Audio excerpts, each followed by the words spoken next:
By the way, the storm has really eliminated some of the less committed people. The ones that put their toe in the water outside and go, oh no, I'm not doing that. So we need those that are committed to really, stand up and help us out today. Because, it's hard here when you're not joining in. So stand up and worship with us this morning.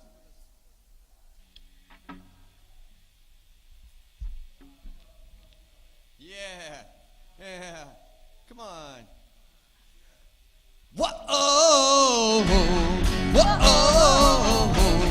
whoa, whoa.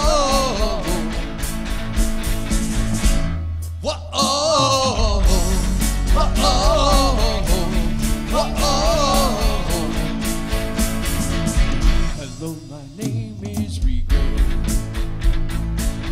I'm pretty sure we have met.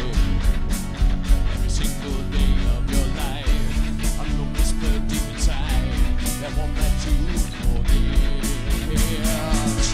Hello, my name is DP. I know you recognize me. I gently think you can win. I'll drag you right back down again till you lost all belief. And these are the voices, and these are the lies that I have believed in. I want to hear you for the very last time. Hello, my name is Child of the One True King. I've been saved, I've been changed, I have been set free. Amazing grace is the song I sing. Hello, my name is Child of the One True King. Whoa, whoa, whoa.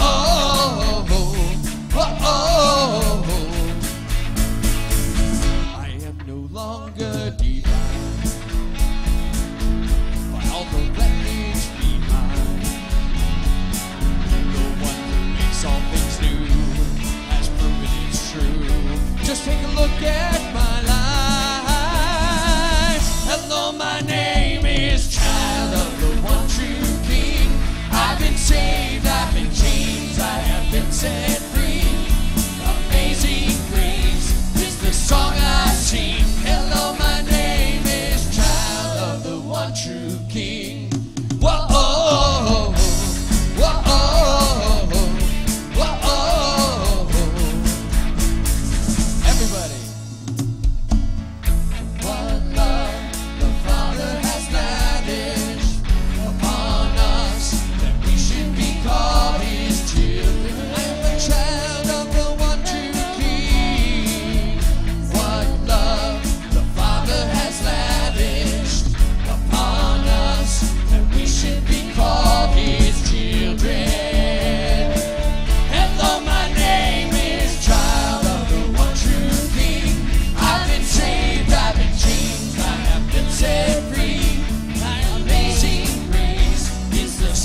earth like an unforeseen kiss. My heart turns by the inside of my chest. I don't have time to tame these regrets when I think about the way that he loves us. Whoa, how he loves us. Whoa, how he loves us. Whoa, how he loves us. Yeah, he loves us. Whoa, how he loves us. Whoa, how he loves us. Whoa, how he loves us.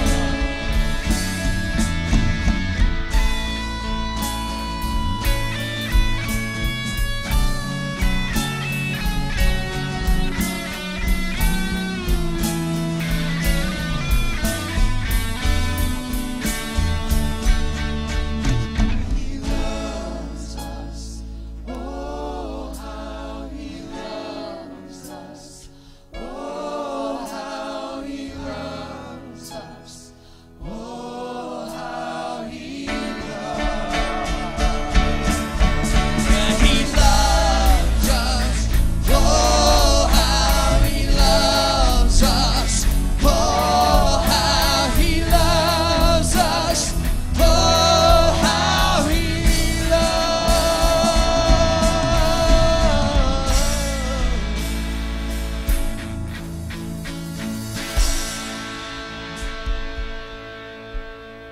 Lord, your love for us is so great. It's so overwhelming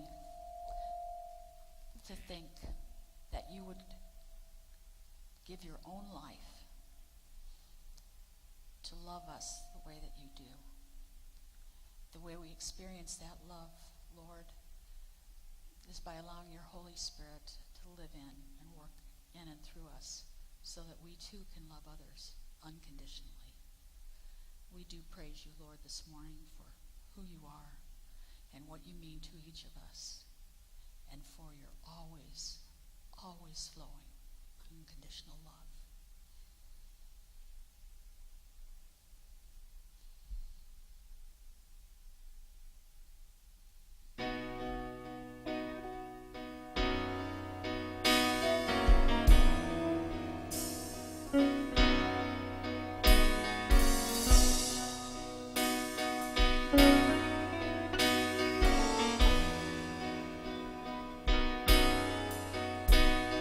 Seems like all I could see was the struggle, haunted by ghosts that lived in my past. Bound up in shackles of all my failures. Wondering how long is this gonna last? Then you look at this prison and say to me, son, stop fighting a fight that's already been won. I am redeemed. You set me free. So I'll shake off these heavy chains, wipe away every stain. Now I'm not who I used to be. No, I am redeemed.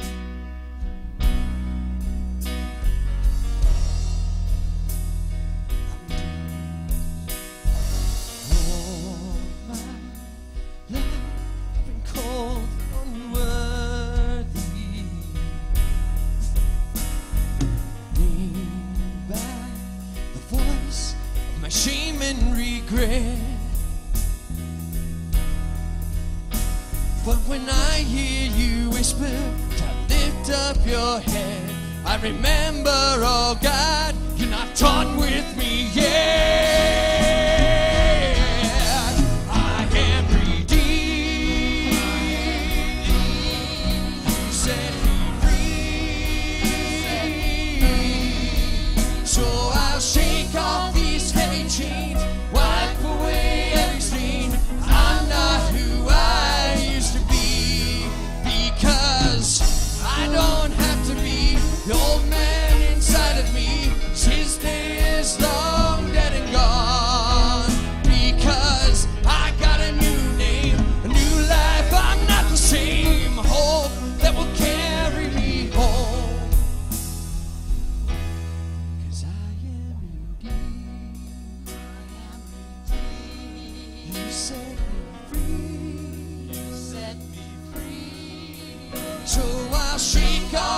these heavy chains, wipe away every stain.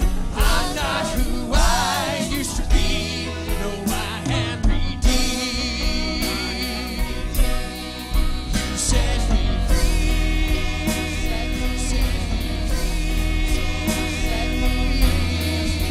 So I'll shake off these heavy chains, wipe away every stain.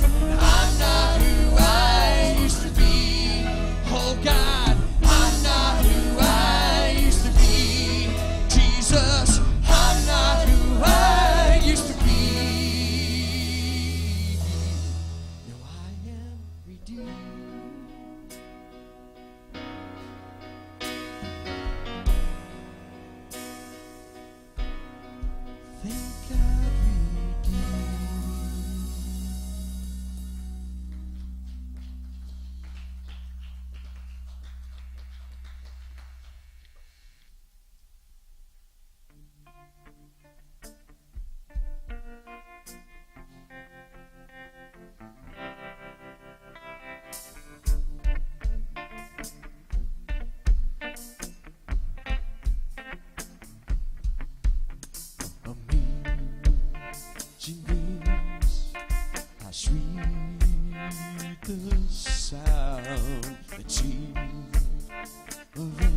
Good morning and welcome to Riverwood Church, a place for people who may have given up on God. What happened given up on God? If that's you, you're in a great place and you've made a great decision to join us. We're not that concerned about where you've been. We're much more concerned about where you're going. So it's our sincere hope that you'll hear something today in the message Directly from the Bible. that will tell you just who God is What His purpose is for you. and how it can change you forever. But before we get started, why don't we bring up the house Find lights somebody you don't know. and welcome them here to Riverwood.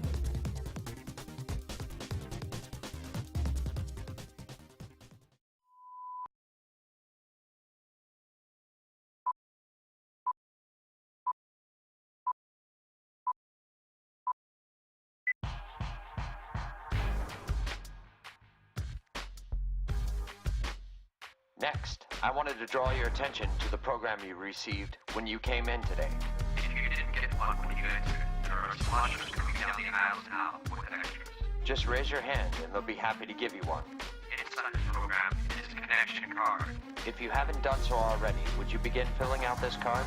If you're a member or regular attender here, you can just give us your name and email address and any information that might have changed. But if it's your first or second time here with us today, I'd like to ask you to give as much information as you're comfortable sharing. And be sure to mark the box on the side that says first or second time yes.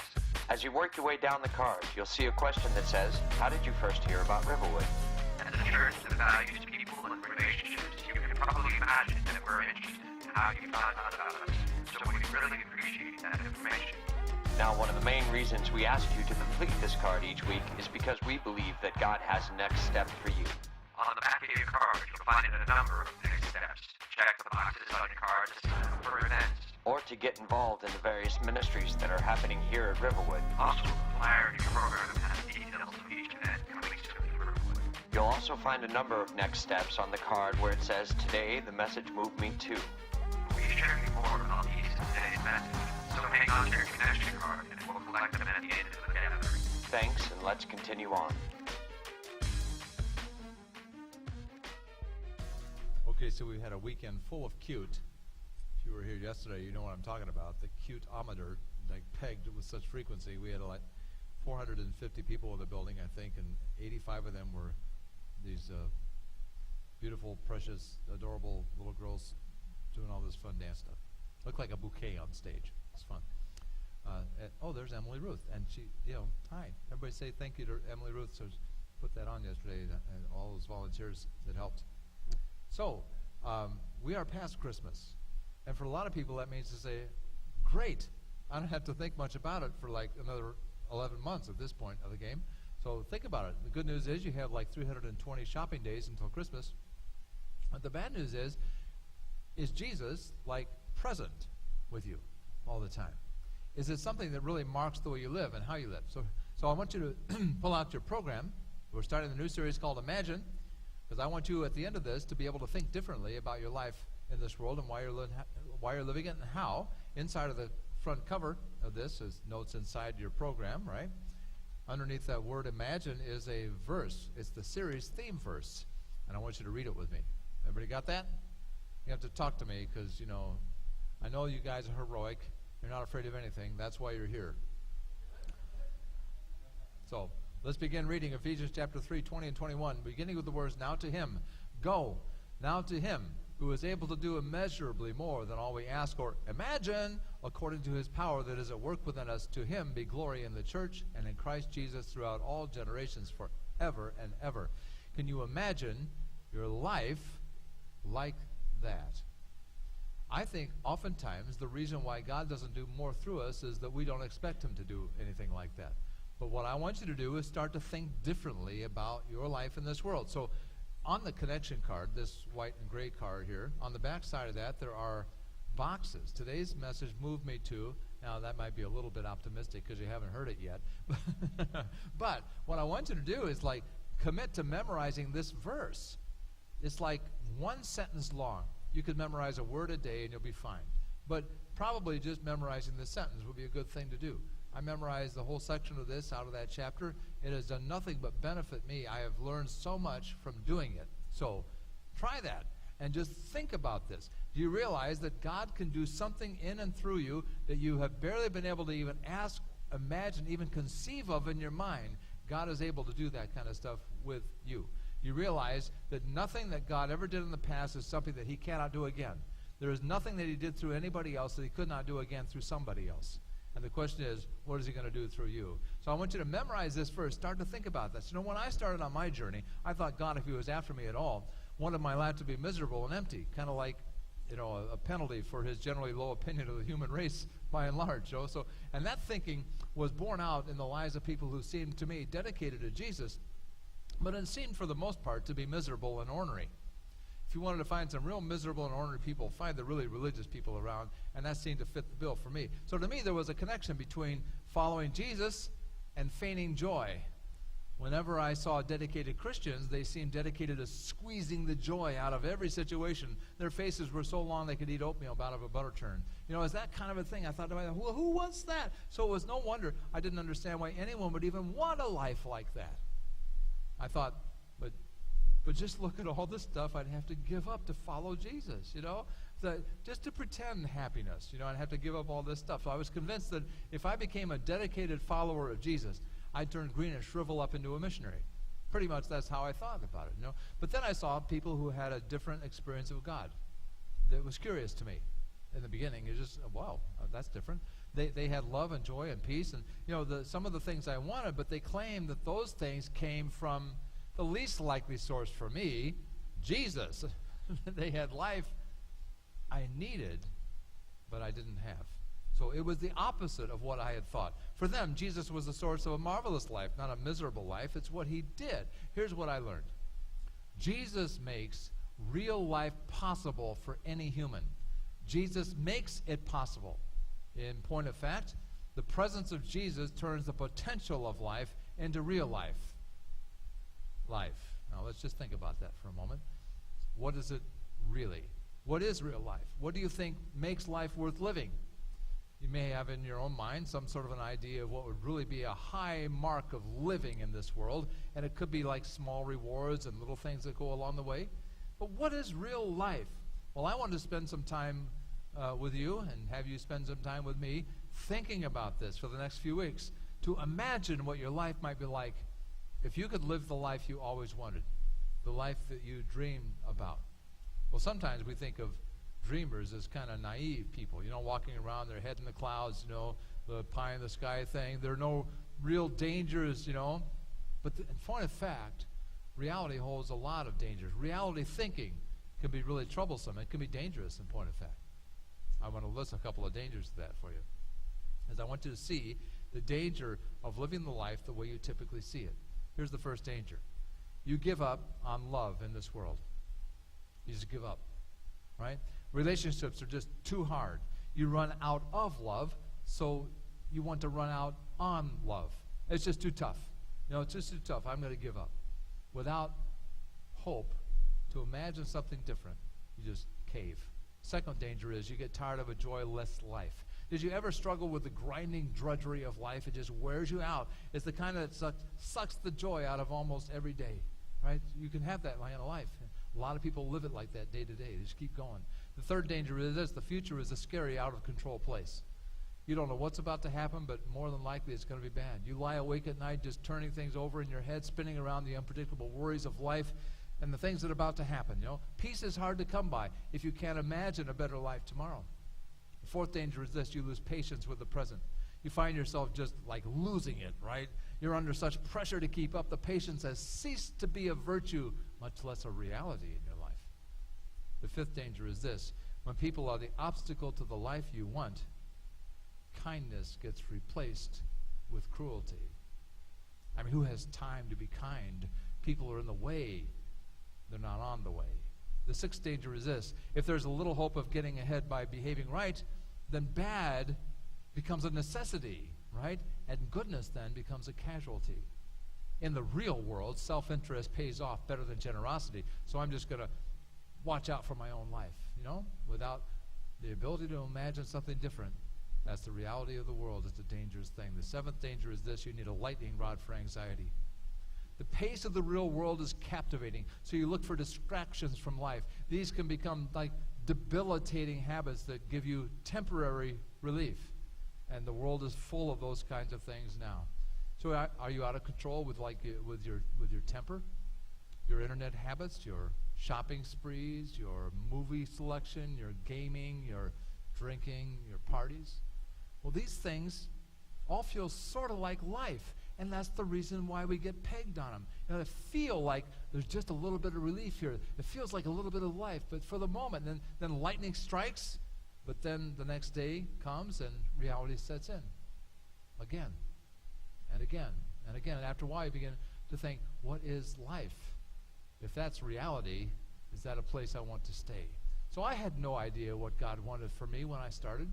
I was clueless. But I instinctively felt that something was out there. I knew there must be a purpose to life. I just didn't know how it worked. Didn't know how to make it go. So when this kind of thing happened to me, I just began to think differently about it.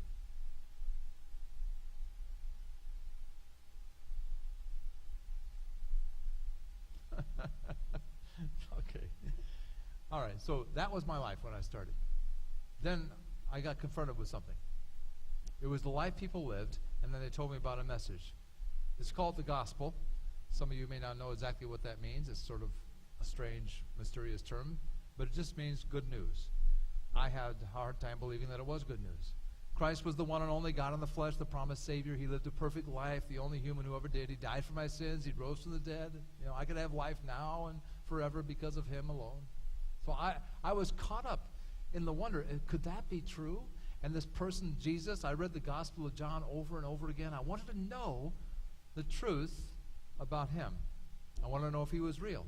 I wanted to know more. I wanted to know why everybody was so riveted by what he did and why he had such an impact in the world. I was reading the story of Jesus along the way, and I came across this verse that seemed sort of mysterious to me at first, and then I thought about it some more, and not so much after that. I found this amazing statement, John chapter 15, I am the vine, you are the branches. If you remain in me and I in you, you will bear much fruit. Apart from me, you can do nothing. That sounded sort of narrow and extreme. Apart from me, you can do nothing. But I did want a fruitful life and a life with life-giving results. That seemed good to me, and I know I didn't have that. So doesn't that sound good to you? I mean, really? If that could be life like you, imagine the life that Jesus lived, and he lived it again, and he used you to do it. So I was faced with this choice, to know him the way he wanted to be known as he actually is, take him or leave it, right? Or to try his life and to keep on the way I was, or to do the thing he would do. So listen, here's what I found out. What you need is what he's got. What you need is what he's got. You can't get what you need if you want what he doesn't want. You can't get what you need if you want what he doesn't want. So what you want makes all the difference in this thing. You can want and get whatever you want, but the outcome is beyond your control. And you won't want what he's got until you know what that is and who he is. You got to know he can deliver, and what he has to deliver for you is something that could really match up with the thing you need. You need to be here for this series, so I want you to come every week, right? On the back of this thing, it's a simple little box. You check that thing. Yeah, I plan on being here. I'm going to attend this whole series. I don't care, no matter whether it rains tomorrow or whatever. It does. I'm gonna show up and be here. Attend every week. All right. We're going to look at this little section from John chapter 15. That's like a paragraph of words that are big life changers. So if you have a Bible with you, you can look it up. If you don't, on page 1081 in the Bibles that we have in the house here, you can look it up and follow along. It'll be in your program on the screen and so forth. But if you want to see the context of it, it might be helpful just to look at the Bible and follow along. Now listen for a minute. Well, I've set up this story so you can get the meaning of it and how important it is. Jesus has been with his disciples for 3 years plus, right? They have heard astounding teaching and seen amazing miracles. They've watched him do all kinds of extraordinary things. And toward the end of his earthly ministry, Jesus announces to the shock and dismay and disbelief of his followers that he's going to go away. Now, that is not what they expected to hear, because in those days, it was kind of a euphemism for I'm going to die. And they're disagreeing with him. They say, you can't do that. You're not going to die. You got to stay with us. You got to stay with us, because that's the whole game. You're going to be here. We're going to conquer the Romans. We're going to take over the world, right? So that's what they thought. And then he says, no, I'm going to die instead. Then in the longest recorded speech of Jesus in the Bible, Jesus begins to teach his followers the most important things they needed to know in their life with him so that their life would to continue without his physical presence with them. So listen to this. They needed to know how that life was going to work when he stopped living next to them and started living in them. Sometimes we think if I could only just see Jesus and walk with him, I'd believe more. And he's saying just the opposite. No, the more important things, you guys, are the things that's going to happen after I go away and then I come to live in you. And my life in you is more powerful than my life next to you. So then he uses a common metaphor to describe how his relationship with them was about to change in a permanent fashion. He used the illustration of a grapevine. Now that may not mean a whole lot to us unless you've been in grapevines. They're interesting places. I admire people who do this kind of stuff because it's a lot of work. But around those days, everybody had grapevines. They were all over the place. They needed grapes and they needed wine and all that kind of stuff. They needed that. It's important to remember the simple fact. The men to whom he was speaking, these guys who had been following around for 3 years, were about to become total cowards in just a few hours from this speech. They would all run and hide and deny him, and then some 40 days later, as Jesus promised, the Spirit of God comes on them, comes in and lives their life, his life through them, and they are utterly transformed into courageous conquerors who turn the world upside down. Now, how did that happen? How they did that is what Jesus taught them this night. That's what. We are here because he took this speech seriously. So Jesus, now note this, Jesus was leading his growth group. Jesus was in a growth group, just saying. So he had like a dozen people. You know, I have 14 in my group. I'm about to kick somebody out because it doesn't sound right. But, but anyway, no, but we're, so this is important stuff. And it happens best learning in a group of people in the same way that Jesus did it in those days. So if you haven't signed up for a growth group, you might be able to pry your way into one these days. Most of them are full right now, but we have like 150 people in groups right now. So, but anyway, check the box on the card. Part of what I'm going to teach you through these Sundays is linked directly to what you're going to learn in the growth groups. Part of the outcome, the skills, and the habit, the takeaway from this morning is linked directly to what you'll learn in the growth group curriculum. So that's the setup. Here's the idea for the day. Everybody ready for this? You ready? Talk to me, please. Thank you. Anybody else shoveling snow today? You're already awake. The life I need is the life God gives. Can you say that with me? The life I need is the life God gives. And over on this side, do it with a shadow. The life I need is the life God gives. When I want his life more than mine, God gives power that transforms me. This change happens in 3 ways. The first way you're changed is God gives so that his life becomes yours. God gives something so that his life becomes yours. Now listen, here it comes. Here's the line.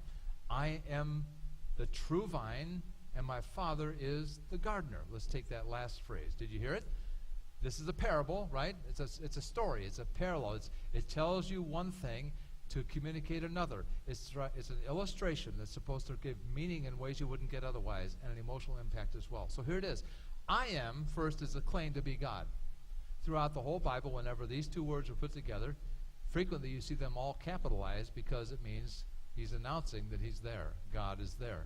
When Moses was introduced to God for the first time, and he says, Moses, I want you to go and tell these people you're free from Egypt. And Moses says, great. Well, who should I tell sent me? And God, for the first time, introduced himself as, I am sent you. Yahweh is the Hebrew word for that, and where we get the word Yahweh and Jehovah and all that comes out of that word, I am. So Jesus says, I am the true vine. That means to say, I'm God. Now, when he introduced himself to Moses, he said that when Jesus used this to identify himself throughout his ministry career, people were always angry at him for doing so because it was the name for God. You just can't do that. That was blasphemy. He makes the claim here to be God. So everything that follows in this passage is an illustration and an explanation of what it means to be related to God. So let's unpack this a little bit. All right. The Father is the gardener. This is important. Doesn't make a lot of sense to you, but let me explain what it means. It means earth worker, really, literally. He makes the right environment for growth. When he made the world, he made an environment for growth. When he makes people, he creates an environment for growth. The Father creates the environment and the opportunity for real life. He creates the environment and the opportunity. Now, often we don't like the environment very much. So this is This is February 1st. Did you know that? We're at winter. But the last couple of weeks when I was writing this, it felt like spring. It's confusing. Right? There's one thing about seasons around here this year. You never know what's going to happen next. It's unpredictable. I went out the door early about a week ago, and it was raining, and then there was ice on everything, and then the next day there was fog everywhere, and then the next day it was snowing, and then there was clean, fresh, cool air, and then there was messy stuff. The season is heading towards spring, but it doesn't look like it today, right? But it produces all kinds of good things when it does. But sometimes the environment is unpredictable. Sometimes it's violent. Sometimes it's painful. That's the way the seasons are. There are beautiful flowers that appear in just a few weeks, and some of those flowers are going to be used in funerals. It's just the way things are. It's the seasons of life. Some of them will be used for that way. You can't count on anything in spring, except that you can't count on anything. That's the one thing you can count on. Nothing is predictable. Spring is a setup for summer and harvest, but it ain't easy. It ain't easy. There are storms in life right now. We saw something one today, and it's going to be blowing around a lot for the rest of the day. But these things happen right before growing season, too. Now, I hate to admit it, but I'm pretty much forced to say that my best growth happened in the worst of times. I hate to say it because I wish there was another way to do it. I wish there was another way to grow. I wish it didn't hurt like that. I wish it would just be easy. Can't I just pray for a couple of hours and read my Bible and stuff and then grow? And the answer to that is nope. It doesn't work that way. It took me sometimes years to get the perspective of what was actually going on when I was going through hard, tough, brutal times some days. Listen, the footpath of faith always finds its way through the Garden of Gethsemane. The footpath of faith always finds its way through the Garden of Gethsemane. So if you haven't asked God to remove the cup from which he is asking you to drink, you're probably not much in a season of growth right now. So how do you get the understanding here? I want you to read through the Gospel of John over these next few weeks. It is so short. It's 21 chapters, which means it's about 10 to 12 pages of text. You can read one chapter a day. It's like half a page a day. And you do that every day, and after a while you begin to get familiar with the things that are being taught. Jesus says the Father is the gardener. He makes the soil right for growth. Not to get too graphic here, but sometimes to make the soil in the soul rich, it takes a mixture of manure and moisture to make a healthy harvest. You got to mix in something stinky to get something fruity. Kind of the way it works. So Jesus is the true vine. So the Father produces the environment for growth, which sometimes can be stinky and messy. And yet Jesus produces something. That means the real thing, Jesus says, the true vine, the real thing, the real life. The vine was in the Old Testament, though, a symbol of Israel. Now, Israel was put into play, brought into existence as something that would be a blessing from God to the world. Abraham was the father of, all kinds of stuff, but he was the one who was called to be a blessing to the world. And all of his offspring, they were going to be blessed. That was the whole game, right? So it was supposed to be this life-giving thing, but was not fruitful anymore. It had become an imitation of life, not the real life of God. And this is an important message for all religious communities. In a manner of speaking, Jesus says he is the source of life. Real life produces real life. No other source gives it, and you guys don't have it anymore. You just look like you do. If you're not experiencing the fruit of the Spirit, the life you really need and want, this love, joy, and peace, and patience, and kindness thing, if you don't get that, then one thing is clear. His life is not being allowed to be reproduced in your life. If those things are not present in you and active in your life, it simply means that he is not active in your life. So on to the story. He cuts off every branch in me that bears no fruit, while every branch that does bear fruit he prunes, so it'll be even more fruitful. He prunes. What's he talking about? Is he talking about losing salvation or something? No. Remember, this is a metaphor about vines and grapes that don't produce and what he does about it. Right? Israel in the Old Testament was described as the vine of God, but it has ceased to be fruitful.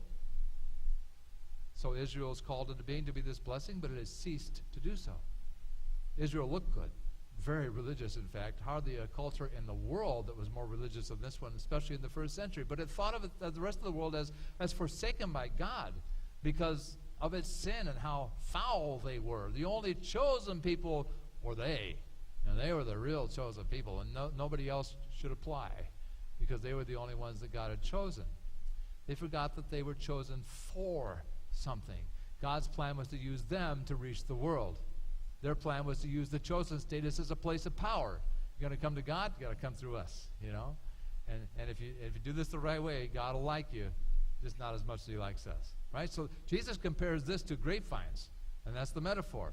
When plants that produce fruit have too big a leaf canopy, it may look good, but it bears no fruit. The canopy should sustain growth, not suck it up, right? When it takes life instead of giving it, it has to go, or the plant cannot reproduce. This works in an individual life. It works in churches. It works in nations, whatever. When we, one time I acquired 3 rose bushes by accident. Well, not exactly by accident. I mean, I bought a house, and it came with 3 rose bushes, and I didn't know anything about rose bushes until I had a house. So I guess you could say I bought a very expensive set of rose bushes. But I had no idea what they did, you know. It rained once, and then a couple days later, there were roses popping out all over the place. I thought, water, rose. And then I cut off some of the roses, and boom, more came out. I thought, maybe that's how it works. So I watered some more, and then poof, and I keep on cutting them back, and water some more, and poof, and about a dozen a week. And so I'm just here to say, those are cheap roses. And there was somebody in my house very happy about this. I won't say who exactly, but it was really good news because all I needed to do was water and clip, water and clip, water and prune, water, roses, a dozen a week. It was pretty cool.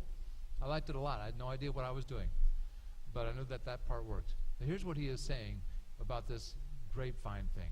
Here's what it means. Pruning the canopy is to growing roses as pruning our affections is to the soul. You could call it a lovectomy if you want. Here's what happens with us. When we love the wrong things, all our energy and our devotion is committed to things that suck the life out of the soul. Anything that receives that kind of devotion, the kind only God should get, that kind of stuff he goes after. He's cutting it off. He's cutting it away. He's trying to get the canopy reduced so it doesn't absorb all the life and do nothing. And the production that he wanted never happens. He sees this stuff, he says, that's got to go. In order for your heart to be healthy before me, you got to stop this stuff that just saps the life from the soul. But we want this stuff that gets in the way of what he wants. It gets in the way of what we need. And so he does the lovectomy thing. We turn to God, and then after all this stuff, and we just use this stuff to fill up the thing, and the canopy grows big, and it looks good, but it stinks, right? Then we have bad outcomes, and we say, well, God, where were you? You know, I prayed and nothing happened. He said, well, I was there. I responded. You just had me in your spam folder. You know, it didn't matter much. You know, you were kind of listening when you wanted to, and then when it was really important, you just, you know, I got stuffed in the spam folder, and I never came out of there again. So listen, the things that we choose to love can just choke off the life of God. Those things get pruned away because we have committed ourselves to what is fruitless and lifeless. So God does this for our own good because it's the only way we will ever be fruitful in this world. That needs to be pruned. So anyway, so back to the story. He says, I am the vine, you are the branches. If you remain in me and I in you, you will bear much fruit. You will bear much fruit. Now this isn't working your life up to be better. It's letting God do something in you that you weren't capable of before. He makes a way for the life of God to become my life. Being connected. Being connected produces God's stuff. You understand how that works? So I use this illustration a lot because I like it a lot, obviously. So you can try this sometime. Let's say, for example, that somebody asked me to write a play like King Lear or Macbeth or Richard III, right? Anybody know who wrote those? I did this quiz last hour. I don't know, maybe it's just cold. Yeah, okay, you got it. Who? Spielberg? In his wildest dreams. Well, of course, it was Billy. Billy Shakespeare wrote that stuff. But let's so imagine, I've never written anything like that. Didn't really want to.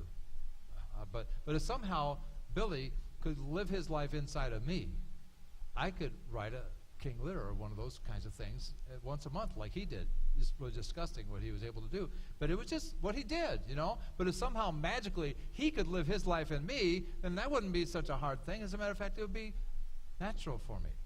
Almost super. natural for me to do that kind of thing. That is what he is talking about here. The life that God produces in us can be some second nature to us. The vine, Jesus, gives life to the branch, you, so you bear fruit. What kind of fruit? Well, the same kind of fruit that he had. Love and joy and peace and patience and kindness and goodness and faithfulness and self-control. That's what the Bible says is the fruit of somebody whose life is under the control and the power of God himself. You know, it's the life you always wanted, right? And the problem is, the life you want more is obstructing the life that you can have. Most of you got here in a car today, I hope, or sleigh, whatever was more convenient. But most of your cars are running on gasoline. That's a pretty good guess, I'm thinking. So what Jesus is to life is what gas is to a car. We were designed to run on that kind of fuel, none other. So just try turpentine in the tank and you've got trouble on the turnpike. There's just something about alliteration that just hits me now and again. So anyway, so if this is how the Christian life is supposed to work, then why don't more Christians have it? If it's that easy, then why doesn't everybody just like walk around like Jesus is real? So there's a 80-year-old woman. It's again one of my other stories that I like a lot.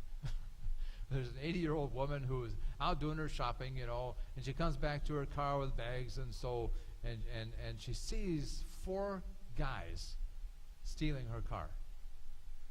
And she's prepared for this. So she drops her bags in the parking lot, reaches in her purse and pulls out a gun.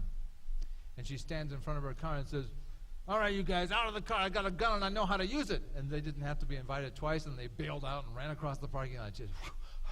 She's kind of like heart racing and everything. He puts her gun away in her purse, and she picks up the bags and put them in her car, and she sits down in the car and puts the key in the ignition, and it doesn't turn. Yeah. You see it coming? And then she realizes this car is a little different than the one I came in. She looks, and 4 stalls down, yep, her car is sitting down there. So she just realized that she just stole somebody else's car she thought was stealing hers. And so she goes to the police department in her own car, you know, reloads and goes down that, not the gun, the car. She loaded up and she goes down to the police department, and the desk sergeant just breaks out laughing because there's four guys in the back room behind the glass panel, and they're explaining how this 80-year-old woman with a handgun has stolen the car from him. Here's the problem. She thought it was her car. That's what we think. We think this thing we're driving is ours. God made it, and if we're a follower of Jesus, he died and paid for it. It's his twice, and we think it belongs to us. We think we own ourselves, but we were made by him and bought by him. We are twice his. Now watch for the repeated word in the story. It's the key to what's important. Here it comes. It's going to come up. You just underline it or circle it. You are already clean because of the word I have spoken to you. Remain in me. There it is. As I also remain in you. No branch can bear fruit by itself. It must remain in the vine. Neither can you bear fruit unless you remain in me. It's almost like he's making a point here. When you ever see a word repeated like that, it's like for emphasis. Catch on. He uses the word remain in 2 different ways here. That's what's sort of interesting about this. One is about God remaining in you. The other is about you remaining in God. Now, God says in many places that he will never leave or forsake us. He wants us to remain in him as he does in us. So he's already guaranteed this is part of his deal, his covenant. Like, I will remain in you. What I want you to do is remain in me too. He lives in us permanently and constantly. Do you believe that? Well, that's what he says. If God said this is what he does in his people, and yesterday you felt abandoned because of your misconduct or because of the mess that's become of your life, then who is right? God who says he lives and remains in you, or you who disagrees with the one who gave birth to you? That's your choice. You can believe one way or the other. He made you clean when he bought you. But to stay that way, you have to stay connected every day. His life cleans up yours. Now, most people think in order to come to God, I really got to clean up my act. It's time for me to get my life together in order for God to like me a little bit more. It's just the opposite. You come to God, his life cleans up your life. So parents, if you have a 4-year-old who refuses to clean up before dinner, throws a hissy fit, proclaims independence by stating, I'm not going to eat anymore, and you can't come to my birthday party either. You would, I hope, just take him by the little hand and pray him into the room and say, here, you're going to stay here in time out until you think differently. And eventually they're going to get hungry, and they'll see life differently. Right? Now listen. When we stay away from God because we are dirty, he waits until we get hungry. And suddenly we're talking the same language. So why, if parents get this so easily, do we think that God would be so resistant to that same tactic? He does it just like that. Remain is to be in union with him all the time. It's to share intentions and thoughts and emotions and power. If you want to have the power of God, you have to live with God. Because you see, the life you need is the life God gives. We're changed when we want his life more than we want the one that we've got already. The first way that he changes us is he changes us by living with us. All right? That's the first thing he does. And then he gives you a second kind of thing as well. He gives so that his fruit becomes yours. It's not just his life. The results of his life become yours. On with the story. I am the vine, you are the branches. If you remain in me and I in you, you will bear much fruit. Apart from me, you can do nothing. There are two kinds of fruit described in the Bible. One of them is related to quality. The other one is related to quantity. The quality of life is pretty easy. We've gone through that before. It's love and joy and peace and patience and kindness and goodness, faithfulness, gentleness, self-control. That's the quality of life that everybody's looking for, that God says, I'm going to provide for you. When God is in control of us, those same qualities mark our relationship, the same ones that mark his, right? How does that look for you these days? Are those the defining qualities of your marriage and your parenting or your friends or your work relationship? The second kind of fruit is people, those who come after us. He talks about in the Garden of Eden, right, be fruitful and multiply. He's talking about that physically. But I think there's the same one given for us when he gave us the Great Commission about reproducing spiritually. It could readily apply to bearing fruit that will remain. Now, there's only a couple of things we take out of this world into the next. And one of those is people who became a follower of Jesus because we were, bearing fruit that will remain. Now, disciples that start seasonally last eternally. He commanded us to make disciples. That's what we're supposed to do, to reproduce. If you are a disciple, you make disciples. So when was the last time like you invited somebody to church? You know, that's how pretty easy way to start.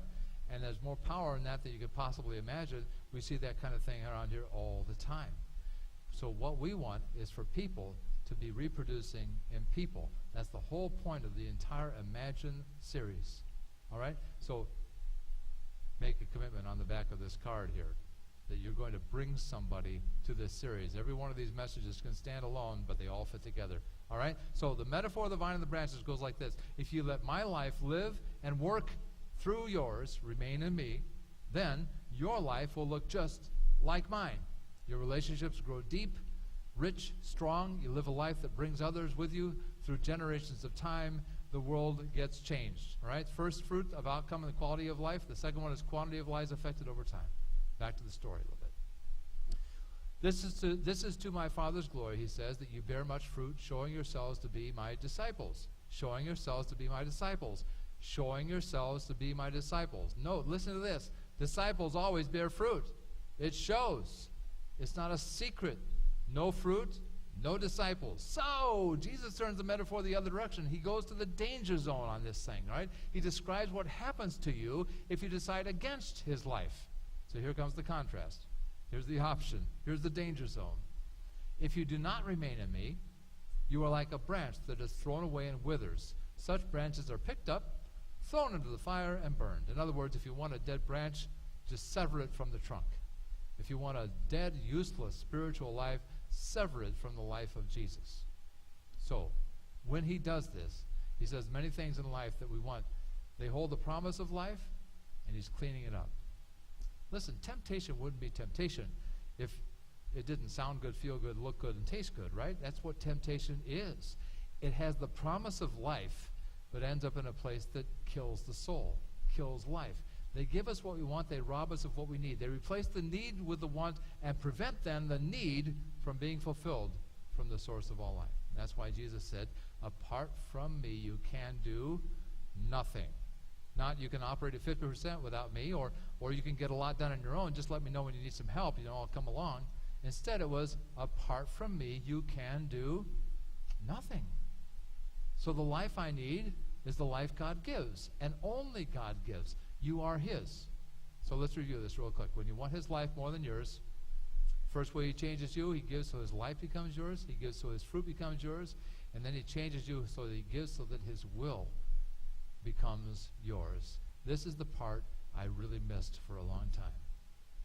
Back to the live, energize, empower, remain word, right? If you remain in me and my words remain in you, ask whatever you wish and it will be done for you. Did you see the parallel? You may have missed it. So here's how it works. Earlier he said, remain in me as I also remain in you. And then he says, if you remain in me and my words remain in you. Now that means not just knowing him, but it means knowing what he wants. And even more, wanting what he wants. That's when the word and the will of God remains with us. That means not just knowing him, but wanting what he wants. It's surrendering to it, not arguing over it. And we're pretty good about arguing about it. Addison Leach put it this way. When the will of God crosses the will of man, somebody has to die. Somebody has to die. Jesus said, I am the way, the truth, and the life. It's one thing to hear him say it or even acknowledge it, but it's quite another to live like it's true. To live like it's true, to take it seriously. But it's quite another to live like it's true. It's trusted to reproduce his life in you, to yield to him so that he can do it. When we remain in him, we are allowing his life to live again in us. So listen, this is something I didn't get when I started out. I thought there was so much I'd be giving up, that my life would just be a mess if I did that. It'd be a commitment to misery. I thought to follow Jesus was to lose the stuff that made life worth living, all the fun I was having, right? But there came a time when I realized that real life was found in a place I had not been looking. And I was looking all over the place for it. And all I had to do was to give up my shallow wants to get fulfillment of my deepest needs, the love and joy and peace thing, right? This was the life I really needed, and it became the life I wanted. When his Spirit remains in control of you or me, it produces a life that you cannot produce yourself. When his Spirit is allowed to live unopposed in you, your wants become his wants. His will becomes your will. His wish, your wish. It's not a loss to accept his will. It's a win. Do you know where I learned this stuff? Church. The only hope of the world. It took me a long time to figure this one out, but that's where I learned it. So, what I'm encouraging you to do now for the next few days is to get involved in a group and to start to think through this stuff and develop some important skills and habits that can help you refocus. I want you to imagine there was a day, maybe this day, when you decided to let God have all of you without reservation, a day when you realized emphatically that the life you really need is the life only God himself can give. You want his life more than you want your life. And a miracle happens. His life becomes yours. His fruit becomes yours. His will and his ways become your will and your ways. The life you need has become the life you want. Love and joy and peace and patience and kindness, goodness, faithfulness, self-control. Your relationships change. And one day you look behind you and see a long line of people following you. And it's not because of your goodness or your coolness or your kindness. It's because Jesus did something in you. He is living his life in you. And every day you begin your hours with a prayer of joyful devotion that goes like, Jesus, just do it again in me today. Use me. Love through me. Heal through me. Teach through me. It's such an honor to be you in this world. And forever you can say, I am so grateful that Jesus would use me as I am to do things only he could do. So today, give him your life, because the life you need is the life only God can give. God, we're grateful to you for that. All the things you have given us are well beyond our ability to attain, but you've promised us something by remaining in you. You promised us life, both in quality and life in quantity, that will live long beyond the time we spend on this earth. So we're grateful for it. Thank you for the privilege of being used in this world. Thank you for changing us, for making us into something that we never dreamed we could be before. Thank you. In the name of Jesus, everybody agreed and said out loud, amen. Thanks for joining us today. Just a couple more things before you head out the door. As you leave, there'll be ushers at the door with a basket where you can place your connection card. If you're a member or regular attender, then you know that this other insert is our offering envelope, Which you can put in the basket, or drop it in the mail, or you can give online at any time at riverwood.net. or go directly to the city for a one-time gift, or to automate your giving. I would like to remind you that here at Riverwood, we like to give generously. It's one of the ways in which we worship Him. And all of the great things going on here are made possible through your faithful giving. But if it's your first time with us today, this gathering is our gift to you. Also, if it's your first time with us today, we have a special gift for you in exchange for your completed connection card. At the Connect kiosk in the lobby in front of the glass doors, it's the book Unshakable, which is all about how you can stand strong when things go wrong.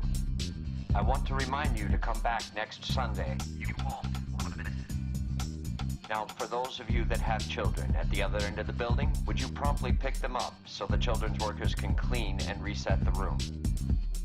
Well, it's been a great day here at Riverwood, Would you stand and say hello to 3 more people that you have not yet met? and we'll see you next week.